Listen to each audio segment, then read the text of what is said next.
بسم اللہ الرحمن الرحیم نحمدہ ونصلی ونسلم علی رسولہ الکریم اما بعد۔ جناب ہم بات کر رہے تھے، کل ہم نے پڑھا تھا کہ اعتبار کسے کہا جاتا ہے، متابع کسے کہا جاتا ہے، شاہد کسے کہا جاتا ہے۔ یہ چیزیں جو تھی ہم وہ پڑھ رہے تھے، ٹھیک ہے نا، کہ حدیث کو تقویت کیسے دی جاتی ہے، کہ حدیث کی تقویت کے اندر سے طبقات وغیرہ بھی پڑھے تھے اور تقویت کی بھی بات پڑھی تھی کہ جی آپ جب تقویت اعتبار کیا ہوتی ہے کہ جی کوئی چیز جو اس کو کیا کرے معید ہو حدیث کے لیے اس کو طلب کرنا، اور مطابع وہ دوسری حدیث ہوتی ہے جو پہلے والی جو صحابی نے جو روایت بنتی ہے اسی وہ تائید کرنے کے لیے آ جاتے ہیں۔ اگر الفاظ بھی وہی ہوں تو حاذا مثلہ کے الفاظ آ جاتے ہیں، ورنہ حاذا نحو وغیرہ کے الفاظ آتے ہیں۔ اگر صحابی بدل جائے اور پہلی حدیث کی تائید ہو رہی ہو تو اس دوسری والی حدیث کو کیا کہتے ہیں، شاہد کہتے ہیں، شاہد اس کے اوپر جو ہے نا یہ کہا جاتا ہے۔ اب آتے ہیں جناب علی، محدثین کے بھی کچھ طبقات ہوتے ہیں۔ محدثین جو ہوتے ہیں، یاد رکھو، محدثین کے طبقات ہوتے ہیں۔ ہر محدث ظاہری بات ہے وہ ایک درجے کا تو نہیں ہے نا، ہر ایک کی اپنی اپنی ایک وہ ہے، ٹھیک ہے نا۔ تو پہلی بات یہ سمجھو، ٹھیک ہے نا، تو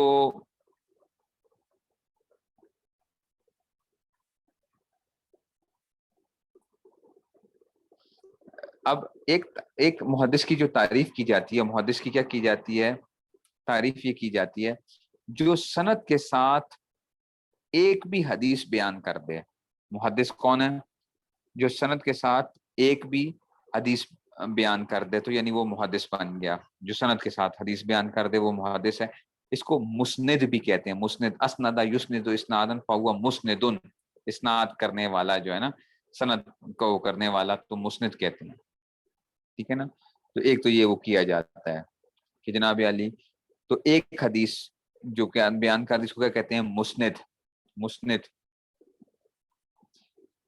محدث متاخرین کے ہاں کیا ہوتا ہے، جو حدیث کے معنی بیان کرنے میں مشہور ہو اس کو محدث کہا جاتا ہے، ٹھیک ہے نا۔ محدث کسے کہا جاتا ہے؟ یہ متاخرین نے یہ کہا کہ جناب جو حدیث کا معنی بیان کرنے میں مشہور ہو، ہر بندے کو محدث نہیں کہیں گے، متاخرین کہتے ہیں جو معنی بیان کرنے میں مشہور ہو وہ کیا ہوگا، وہ محدث ہوگا، ٹھیک ہے۔ تو وہ محدث آ گیا۔ ایک ہوتا ہے جس کو ہم کہتے ہیں الحافظ، آپ نے نام پڑھا ہوگا حافظ، ٹھیک ہے نا۔ تو حافظ، ٹھیک ہے نا، تو حافظ جو ہے، حافظ جو ہے نا بنیادی طور پہ کہا جاتا ہے کہ جس کو تقریباً 1,00,000 احادیث، ٹھیک ہے نا، مال اسانید یاد ہوں، 1,00,000 احادیث مال اسانید یاد ہوں، کہ 1,00,000 حدیثیں سندوں کے ساتھ یاد ہیں، تو یہ کیا کہلائے گا، حافظ کہلائے گا۔ اگرچہ اس میں اور بھی وہ آتے ہیں، قول آتے ہیں مختلف قسم کے جو ہیں، یا آپ لوگوں نے پڑھے بھی ہوں گے کہ جی حافظ کسے کہا جاتا ہے۔ حافظ جو ہے جس کو 1,00,000 احادیث یاد ہو سندوں کے ساتھ جو ہے۔ ایک محدث ایک قسم ہوتی ہے جس کو ہم کہتے ہیں حجت۔ حجت وہ محدث جس کو 3,00,000 احادیث مال اسانید یاد، اس کو کہتے ہیں حجت، جس کو 3,00,000 احادیث مال سند یاد ہوں اس کو کہا جاتا ہے حجت، ٹھیک ہے نا۔ ایک ہوتا ہے جس کو کہتے ہیں حاکم۔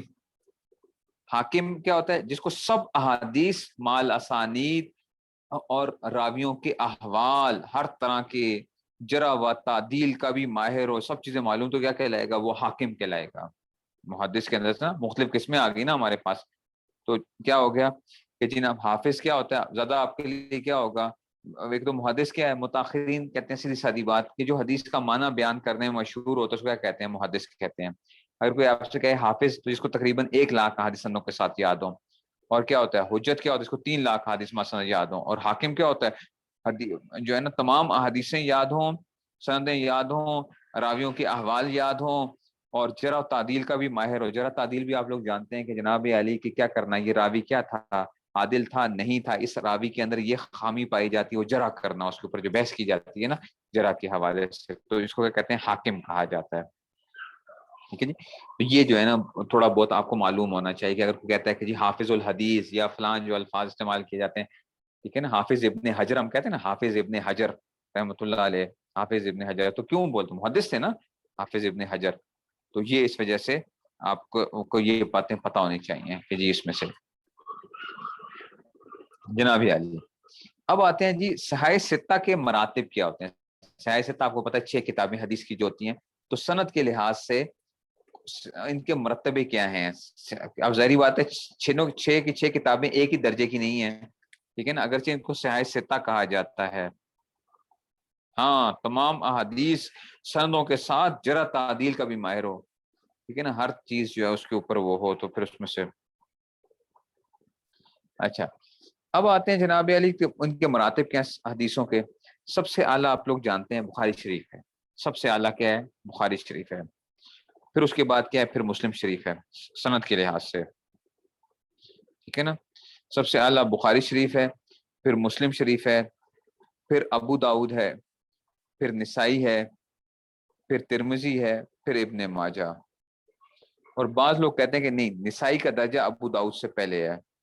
نسائی کا درجہ بخاری شریف ہے, مسلم, ابو داؤد, ٹھیک ہے نا, پھر کیا آگے ہے پھر نسائی, ترمذی اور ابن ماجہ.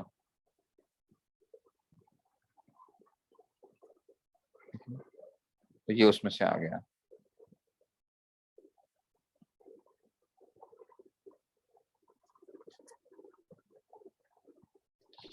ہو گیا بات.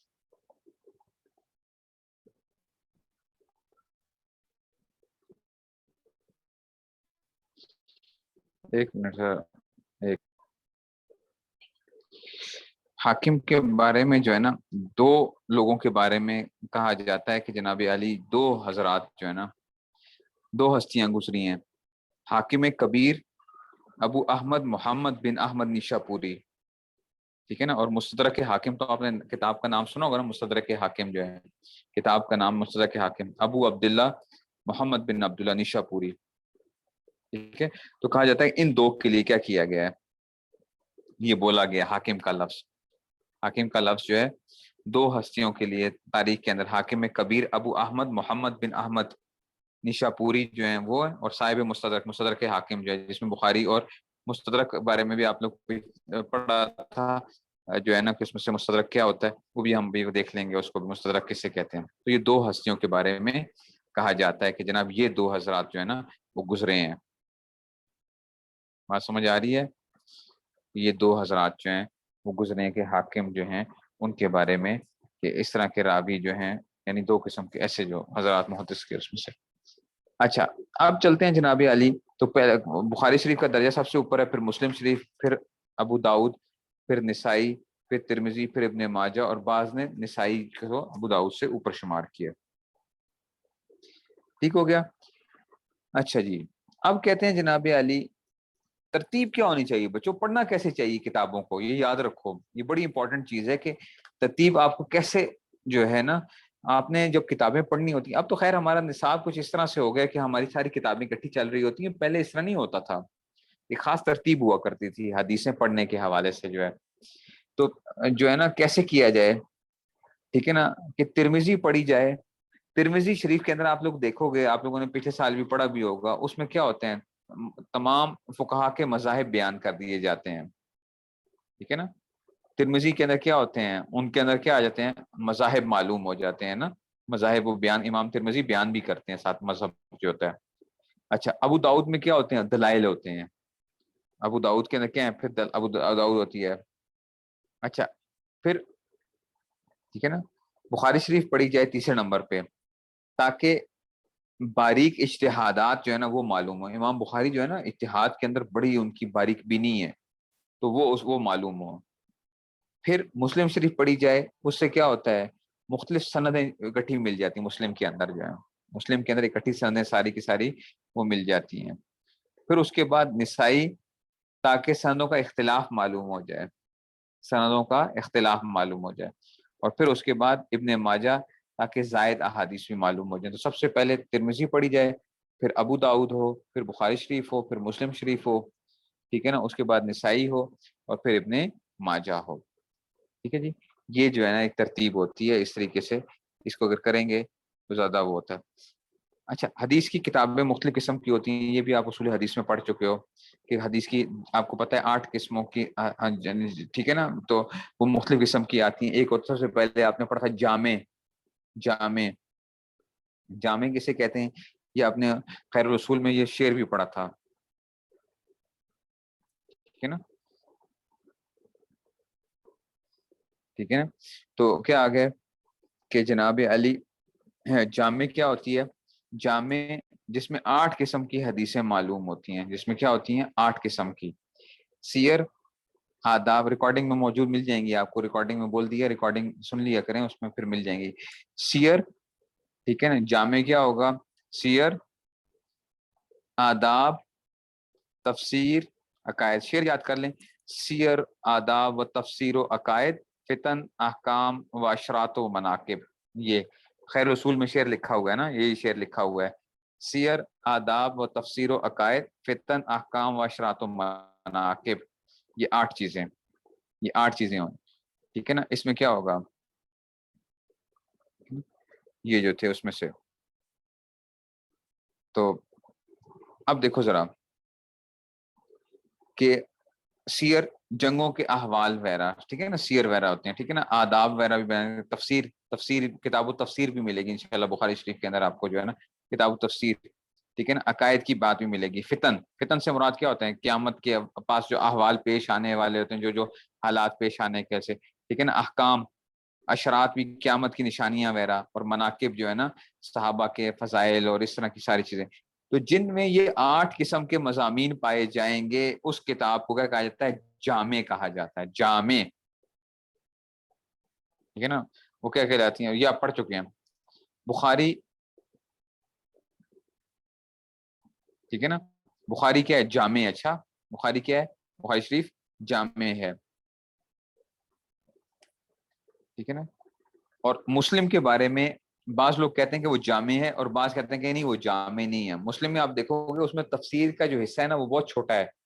تفسیر، تفسیر کا حصہ بہت کم ہے، تو اس وجہ سے بعض لوگوں کا نہیں جامع نہیں ہے،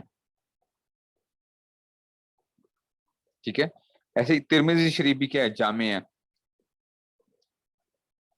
ٹھیک ہے نا، وہ بھی جامع ہے، ٹھیک ہے. تو بخاری ہوگی، مسلم اور ترمذی جو ہے ایک تو ہو گئے. اچھا، سنن، سنن کس حدیث کی کتابوں کو کہا جاتا ہے؟ سنن، جس میں فقہ کے ابواب کے طرز کے اوپر کیا کیا جاتا ہے؟ حدیث جمع کی گئی ہوتی ہیں. جیسے سنن ابی داؤد، سنن نسائی، سنن ابن ماجہ.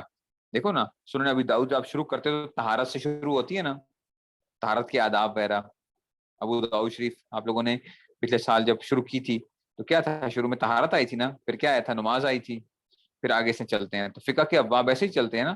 قدوری صاحب نے شروع کیا ہوگا تو طہارت، پھر اس طریقے سے آگے چلتے جاتے ہیں. تو سنن کیا ہوتی ہیں؟ جس میں فقہ کے ابواب کی ترتیب ہوتی ہے. تو سنن ابی داؤد ہے، سنن نسائی ہے، سنن ابن ماجہ ہے، ٹھیک ہے نا. ایک ہوتی ہے حدیث کی قسم جو ہوتی ہے، اس کو مسند کہا جاتا ہے. مسند، جس میں ایک صحابی کی پہلے روایتیں بیان کر دی گئی، پھر دوسرے صحابی کی، پھر تیسرے کی حدیث جمع کی گئی ہوں. مسند احمد، مسند احمد ہے، ٹھیک ہے نا. صحابہ کی ترتیب کے اوپر جو ہے نا کہ ایک ایک صحابی کے حوالے سے جو ہے نا اس میں جمع کر دی گئی ہوں. اور بھی اس کو تعریفات کی جاتی ہیں استادوں کے حوالے سے بھی، لیکن اب یوں مسند کیا ہے؟ جس میں صحابہ کی ترتیب کے اوپر لحاظ رکھتے ہوئے کر دیا گیا تو وہ مسند بن گیا. اچھا، ایک ہوتی ہے موجم. موجم، موجم کیا ہوتا ہے؟ مصنف نے اپنے ایک استاد کی، پھر دوسرے کی، پھر تیسرے کی احادیث جمع کی ہوں. جیسے موجم طبرانی جو ہے، موجم طبرانی جو ہے کہ جو محدث ہوتا ہے نا، جو لکھنے والا ہے، مصنف جو ہے، وہ اپنے اساتذہ کی ترتیب کے مطابق چل رہا ہوتا ہے. تو اس کو کیا کہتے ہیں؟ اس کو موجم کہا جاتا ہے. تو وہ موجم کہلاتی ہے، اس میں سے وہ موجم کہلائے گی. ایک منٹ سب چلے گا. جی جناب. تو کیا آ گیا کہ موجم کیا ہوتا ہے؟ موجم استاد کی ترتیب کے مطابق. موجم طبرانی نام سنا ہوگا شاید، موجم طبرانی جو ہے، ٹھیک ہے. ایک ہوتے ہیں جس کو کہتے ہیں جز. جز کیا ہوتا ہے؟ جس میں ایک مسئلہ کی احادیث جمع کی گئی ہوتی ہیں، ٹھیک ہے نا. جیسے کہ امام بخاری نے جز القراۃ البخاری جو ہے، امام بخاری نے صرف ایک ہی مسئلے کے بارے میں احادیث جمع کر دی جائیں، چھوٹا سا جیسے کہتے ہیں نا کتابچہ سا بنا دیتے ہیں، کتابچہ سا ہوتا ہے، اس کو جز کہا جاتا ہے، ٹھیک ہے نا. ایک ہوتی ہے جس کو ہم کہتے ہیں فرد. فرد کیا ہوتا ہے؟ جس میں صرف ایک راوی کی احادیث جمع کی گئی ہوں، جس میں صرف ایک قسم کے راویوں کی احادیث جمع کی گئی ہوں، ایک ہی راوی کی، تو وہ کیا ہوگا؟ وہ فرد کہلائے گا. ٹھیک ہو گیا، یہ بات بھی ختم ہو گئی. آگے چلتے ہیں جناب کہ